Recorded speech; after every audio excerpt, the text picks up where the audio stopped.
I'm Maggie Williams, editor of Reward magazine.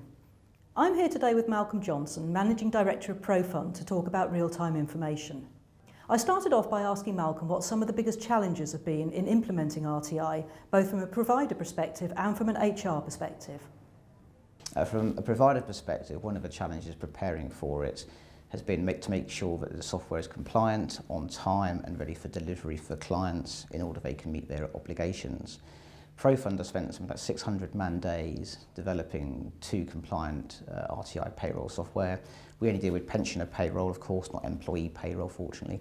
So that's one less challenge we've had to overcome. But I think those timescales are relatively short. If you compare it with other changes to legislation, such as a state pension, the lead-in time for that is years in comparison with months. So the shortened timeframes have been a pressure and a challenge, but one which I'm pleased to say we've been able to respond to. Secondly, obviously, you've got auto-enrolment coming along principally at the same time. Lots of people are staging in 2013, and that's presented its own challenges, not both from a provider perspective, but also from a client perspective, HR or pensions. And I think something in hindsight, perhaps HMRC, getting those two things coincide was probably unwise and unhelpful. However, you know, it's for us to sort of meet that challenge, so I think we've done that. And then lastly, from a provider perspective, just the internal resource structuring, making sure that clients are communicated with proactively, making sure they're aware of our plans. It's quite a big thing. When you've got a lot of clients, you can't always just do it when they want it done. So managing their expectations, making sure you've got firm plans in place, not only to release the software, but actually to train them, to advise them on the changes to the system. That actually needs quite a lot of planning. So it's been important that we've made sure we're properly organised so those plans can be rolled out on time. Turning to the user perspective, which is always dear to our hearts, I think there's probably four main challenges which they've had. Principally, systems change in interfaces. I read a PwC survey which was saying I think 25% were concerned that their supplier wasn't ready. So that's quite a large number of employers with concerns. So I think from our perspective, as I said, fortunately for our clients, we've released a software, but it just gives you an example of the nervousness which is out there.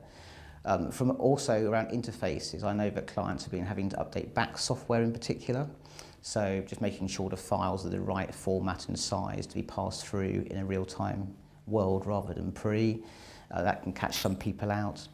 I think also as well making sure operationally their processes and procedures have been changed to reflect any different practices which they now need to do through submitting returns monthly rather than once a year. Also business as usual. So auto-enrolment, RTI, big projects. They've got their day jobs to be doing as well. So it's a lot to be taking on all at the same time. And then finally from an HR or pensions department perspective to focus on data. So principally NI data has come through, I think, as one of the main challenges.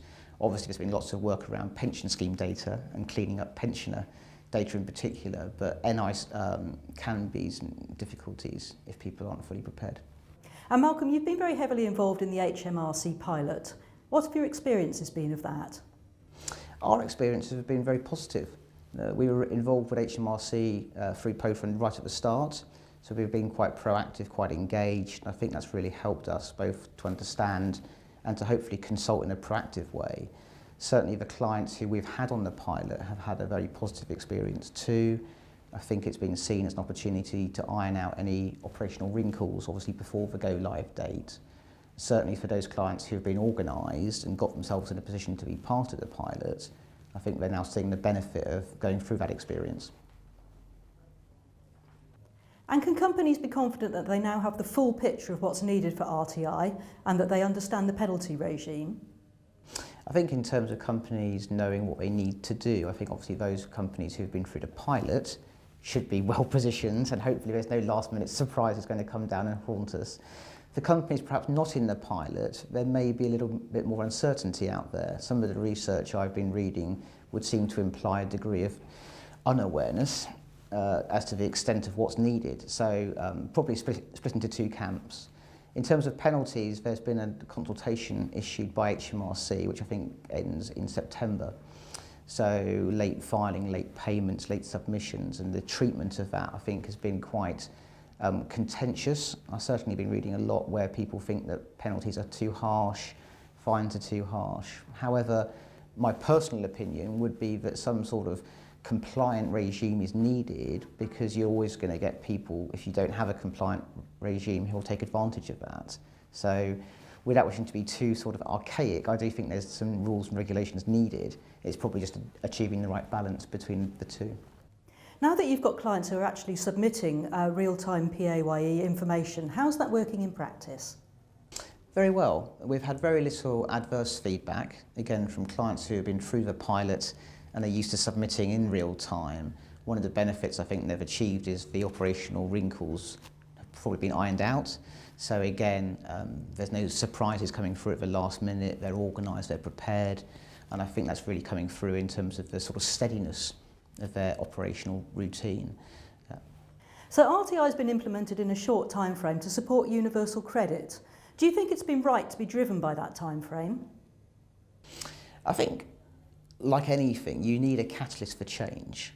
I think if things left to their own devices, inertia is quite a powerful force.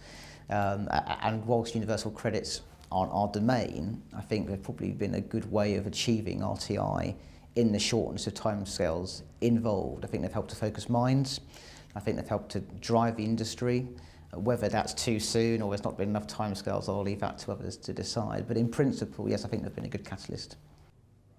And do you think universal credit has introduced a new set of unknowns into RTI? Potentially. I think time will tell. Once we start to go into a live environment, we'll sort of see that coming through.